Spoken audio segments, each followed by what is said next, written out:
Welcome. So when you're in the Azure Data Factory actually building the pipeline, well, that's only half the story.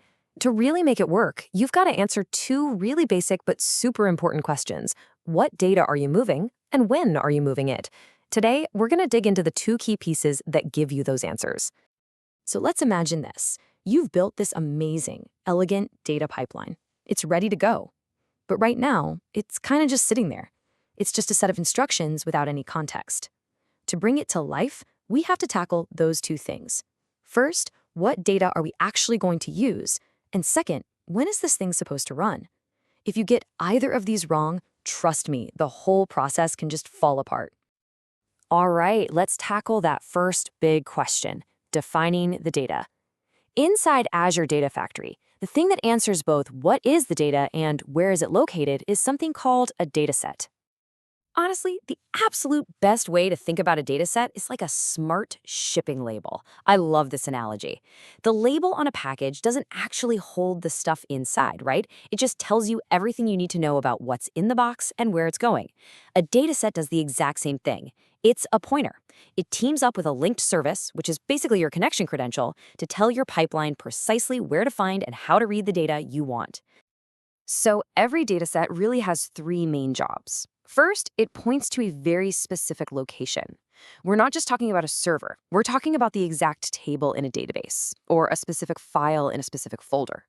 Second, it defines the structure. Is this a CSV file with commas? Is it a highly optimized Parquet file? It needs to know.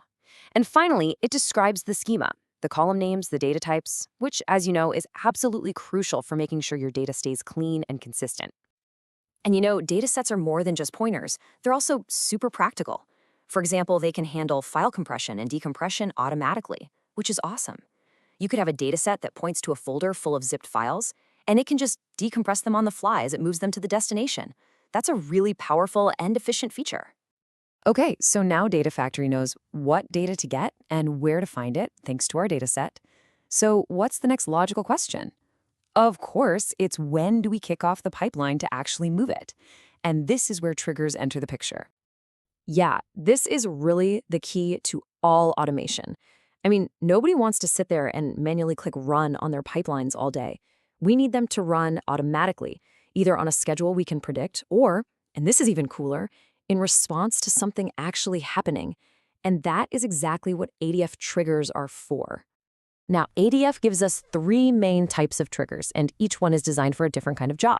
You've got your schedule trigger, which is just a simple clock timer, perfect for, say, running a report every single morning at 8 a.m. Then there's the tumbling window trigger. This is for processing data in fixed repeating time slices, like grabbing every hour's worth of log data as it comes in.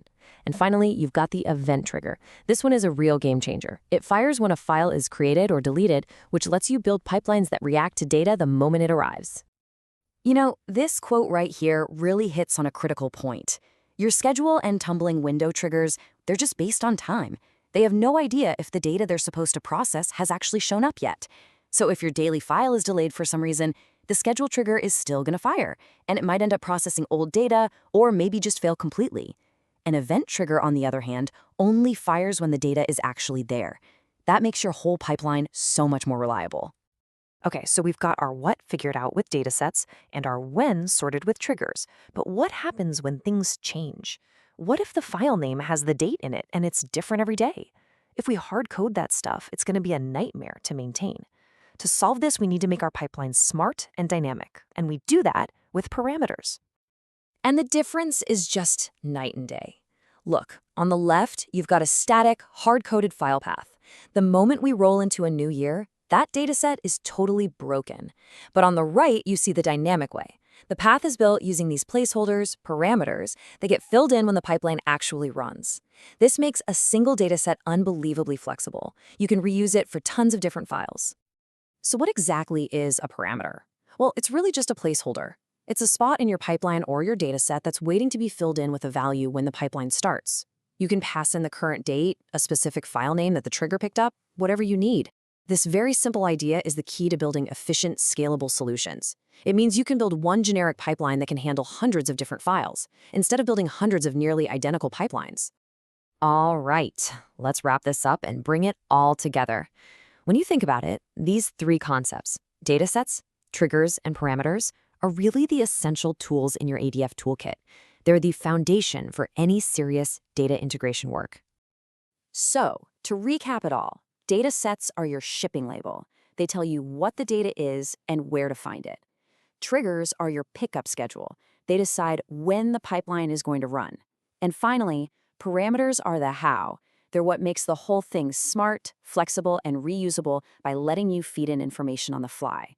If you can master these three, you are well on your way. And that's our look at datasets and triggers in ADF. If this explainer helped clear things up for you, do me a favor and hit that like button and subscribe for more deep dives like this. Now that you've got the building blocks, the real question is, what are you going to build?